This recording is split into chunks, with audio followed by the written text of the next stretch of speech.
The U.S. will take over the Gaza Strip, and we will do a job with it, too. We'll own it and be responsible for dismantling all of the dangerous unexploded bombs and other weapons on the site, level the site and get rid of the destroyed buildings, level it out, create an economic development that will supply unlimited numbers of jobs and housing for the people of the area. This wouldn't be the first time US President Donald Trump has made provocative and outrageous claims about Gaza since starting his new term in office. But these are certainly his most controversial so far. During a press conference with Israeli Prime Minister Benjamin Netanyahu at the White House this week, Trump said that the US would take ownership of Gaza and turn it into a, quote, Riviera in the Middle East. He also claimed that Palestinians in Gaza did not want to be there, that the territory is in such a dire state that no one wanted to live there anymore. But the Palestinians we have spoken to have unequivocally said that Gaza will remain Palestinian, and so did leaders from across the world, including Germany, which has been staunchly pro-Israel during the past year. But Trump had made other inflammatory comments the day before, when he said that Gaza should be, quote, cleaned out and its people displaced into Egypt and Jordan. This was rejected by both countries, of course, but as U.S. allies and states that have long-standing peace treaties with Israel, Trump's plan puts Jordan and Egypt between a rock and a hard place. Israel's defense minister has since ordered the army to prepare a plan to allow for the, quote, voluntary departure of Gaza's residents. President Trump said that his plan had received support from regional leaders, but this stands in sharp contrast with a statement issued by Saudi Arabia rejecting any attempt to displace Palestinians from their land and reiterating that there would be no normalization with Israel without the establishment of a Palestinian state, a position maintained by all of the Arab states. Condemnations have since poured in. UN Secretary General Antonio Guterres said that the plan amounted to ethnic cleansing, and officials across the world, from Turkey to China to Australia, stated their firm opposition. But could Trump really execute his plan, or are these just empty threats? This is Beyond the Headlines, and I'm your host, Nada Al-Tahir. In this episode, we dig deeper into the president's bold statements and what they could mean for Palestine, Jordan, Egypt, and the wider region. The rhetoric President Trump used during his White House press conference also caused some alarm, to say the least. He spoke of job creation, of long-term construction projects, and several times repeated that Gaza had been an, quote, unlucky place for the Palestinians. So what exactly is Trump's plan for Gaza? No one really knows. This is Amr Hamzawi, director of the Carnegie Middle East program. He has been stating, in a broad sense, two ideas. The first one, which is basically a crime from an international law perspective, is mass displacement of the Gazan population out of Gaza. The mass displacement was, in the beginning, a temporary mass displacement. In the latest set of remarks, it became a permanent mass displacement. The second policy idea, which President Trump has pushed forward regarding Gaza, is sort of a set of remarks regarding the reconstruction effort. And he started out saying, well, and his administration officials as well, saying reconstruction in Gaza will take up to 15 years, 10 to 15 years. And this has been used as a pretext for justifying the mass displacement. It is true that it's bound to take time, but what's untrue about the statement, if you take it as a wholesale statement, is you do not need 10 to 15 years everywhere in Gaza. And then since the population has been in the move within the Gaza Strip itself, you could still figure out a phased plan to do reconstruction proper without pushing anyone out of the Strip completely. Then he evoked the notion of the US taking control of the Gaza Strip and doing the reconstruction itself and creating, quote-unquote, a Riviera in the Middle East. So these two sets of ideas do not actually stand for any coherent policy proposal. Mass displacement, away from it being a crime from an international law perspective, is met with clear rejection from the two neighboring countries of Palestine and Israel, Egypt and Jordan. The second set of ideas regarding the reconstruction, the conventional wisdom has been, let's mobilize enough regional and international resources, regional primarily from the Gulf countries, but also from Egypt and Jordan and from Turkey, and get some international resources from the Europeans, from the US, and do reconstruction in gradual phases to create a better set of living conditions for the Gazans. Now, he is pushing that away and saying the US is going to take care of it sole-handedly. Mr. Trump stated that he would be willing to send U.S. troops to enforce his plan for Gaza if need be. The question is, would that even work logistically? Does this mean that the U.S. is going to put security personnel on the ground, boots on the ground, army on the ground? Would this go well with how Trump campaigned actually to get U.S. troops back home and definitely out of the Middle East? And the reported news today that he is moving forward to get American troops back from Syria. How does it correspond to his policy, declared policy? And if he's not going to put boots on the ground, who is going to do so? And what kind of security arrangements will he have? And how can you get the population out of Gaza if the Palestinian population itself does not wish to go? But Amr says U.S. military presence would be an unlikely scenario. It's extremely unpopular within the U.S. in general, and it's extremely even more unpopular among his constituents. So he cannot sort of ignore not only a campaign promise, which he made prior to the November elections, of bringing back U.S. troops, of disentangling the U.S. from the conflicts and wars of the Middle East, not putting more boots on the ground, but reducing the number of American boots on the ground in the Middle East, be it primarily as of now in Iraq and Syria. And secondly, I believe you do have a set of challenges of existential nature that Trump's statements are missing, because he is framing the issue as a real estate development, a great real estate opportunity in a deserted place. Well, this is not a deserted place. No one is in the region going to accept mass displacement for the Palestinians. And I'm not only referring to Egypt and Jordan, but I'm referring to unanimous Arab position so far. Thirdly, you have the Europeans saying no. Fourthly, you have the international organization saying no. And then even if you ignore all of this and say, well, I'm going to push for it, now Trump will have to figure out a way of displacing 2 million Palestinians out of the Strip in directions which are unclear as of now, since Egypt and Jordan are saying no. And he evoked the notion of some other countries might take some. Taking a few hundreds or a couple of thousands is completely different from a policy perspective, and I'm just playing along with his logic, than displacing 2 million. If a military approach seems improbable, could there be other, more discreet ways to pressure the Palestinian population in Gaza to leave? One concern has been that Gazans who leave to seek treatment or travel abroad will not be permitted to return to the Strip. But Amr says these tactics have not been so successful in the past. Proposals, ideas, policy prescriptions to move Palestinians out of Gaza and out of the West Bank have been part of our living reality, in fact, since the second half of the 20th century. I was examining some of the now widely circulating news reporting back from the 1950s, 60s, and 70s on different displacement plans for the civilian population in Gaza, and the way Arabs responded back then, and the way the Palestinian population responded every single time by rejecting even the quiet mass displacement ideas. So I believe, one, this will not happen because the Palestinian population is aware of what is at stake.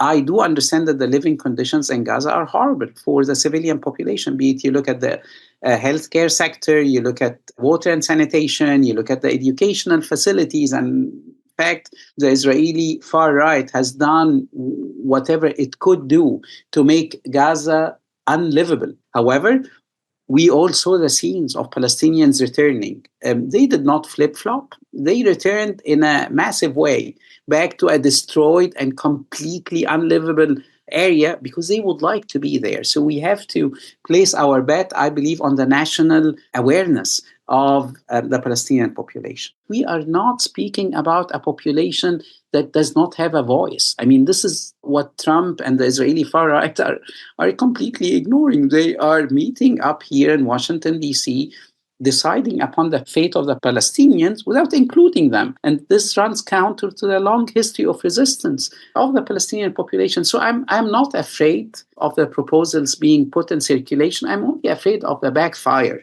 regional instability, more wars and conflicts, more of an anti-American sentiment that is bound to be on the rise.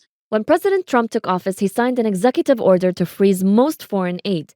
But one of the exceptions to this was military aid for Egypt. In theory, the US could use this as a bargaining chip to force Egypt to concede against its will. But in practice, it's not necessarily a winning card for the president. Egypt would be willing to risk losing the US aid package and not see its national sovereignty or its territorial integrity or its, in fact, widely shared position of no, categorical no to the mass displacement of the Palestinian population being undermined. We are speaking here about a military and an economic aid package, right? The economic aid package is, as of now, down to anywhere between 250 to 300 million US dollar. This is not a huge amount and not an amount that Egypt cannot account for. The real challenging part is the military aid package, because this really goes to the running and operation of the Egyptian army. And this would be harmful. Can Egypt do without it? Yes, because this government in Egypt has been diversifying its military equipment and its arms sales since 2014 up until now. Can we do without it? Yes. Would it be harmful? Yes, of course. Is anyone in Egypt looking forward to a fight or a confrontation with the US as a superpower? Of course, no. No one is interested. But if it is imposed on you, and if you have an existential reason to say no, you will say no. We are facing the specter of annexation in the West Bank, because Trump's statements, by the way, did not only touch upon Gaza and what will happen next, they touched upon the situation in the West Bank, saying that he could sort of imagine of or could understand why annexation of some parts of the West Bank would be needed. And if you combine this with the displacement of Gazans, I mean, you are looking at basically an end of the Palestinian cause as we have always defined it in the region, and a national struggle to get to an independent state. So I believe if pushed, Egypt would say no, and the price will be shouldered not only by the government, but by a sheer majority of Egyptians who are siding with the government in saying the categorical no that is emerging out of everywhere in the region, in the Arab world. These events are not happening in isolation of the rest of the region. The Saudi position and the position of other Gulf states is a crucial one and plays a big role in determining what happens next. One of the clear outcomes or results of such a policy would be that there would be no normalization between Saudi Arabia and Israel. And there would be no normalization as much as the Trump administration will tie security guarantees or peaceful nuclear, non-military nuclear technology to Saudis to normalization with Israel. The Saudi leadership cannot do it. And you have to factor in the symbolic weight of Saudi Arabia within the Arab world as well as within the Muslim world, and the stepping up of Saudi public statements in the last month and weeks in expressing categorically a clear rejection to normalization without having a Palestinian state. If Trump continues to embrace the crazy ideas of the Israeli far right and to create space internationally for making them acceptable and maybe implementable, I believe that the interest in the Gulf in general to normalize or develop normal and stronger relations, economic, trade relations, diplomatic relations with Israel, that the appetite for that is going to be reduced substantially. Third, I believe this is going to bring the Gulf closer to the Palestinians and to Egypt and Jordan. This is an interesting dynamic because, once again, if you're faced with existential threats and existential fears, and if you have a Jordanian and an Egyptian government demanding Arab solidarity, I mean, the Gulf is bound to come in. In the coming days, King Abdullah of Jordan will meet US President Trump. Like Egypt, Jordan has historically maintained a solid relationship with the US. But it's also a fierce supporter of the two-state solution and an advocate of Palestinian self-determination. A massive percentage of its population is of Palestinian descent, and it also hosts almost 2.4 million Palestinian refugees. To better understand how Jordan will walk this tightrope, I speak to Jordanian geopolitical expert Amr Sabaileh. Everybody knows that there is a historical connection when it comes to the Palestinian issue in Jordan. And I think this was very clear as well in the last 15 months during this war in Gaza and in the region. The impact that Jordan had, I think it cannot be compared to any other country. And in a way, Jordanians feel that the Palestinian issue is their case. So it was not a coincidence to see that many attempts like taking the streets, demonstrations, manifestations, a boycott campaigns, etc. It worked efficiently in Jordan. When it comes to political issue, I think Jordan should start thinking in a different way now, how to tackle the whole issue, the whole new vision of Trump administration. And definitely it will have an impact on Jordan. Talking about a country that has economic problems, serious economic problems, total dependency on the US on political, military, and an economic level. So it's not by chance that the US president is tackling Jordan in this way. So you think that the US is using its leverage on Jordan to force it into a position that it doesn't necessarily want to be in? From the tone of the American president, it's obviously this way. I think Jordan should see itself as an ally to the US. So there's a big difference between ally and follower.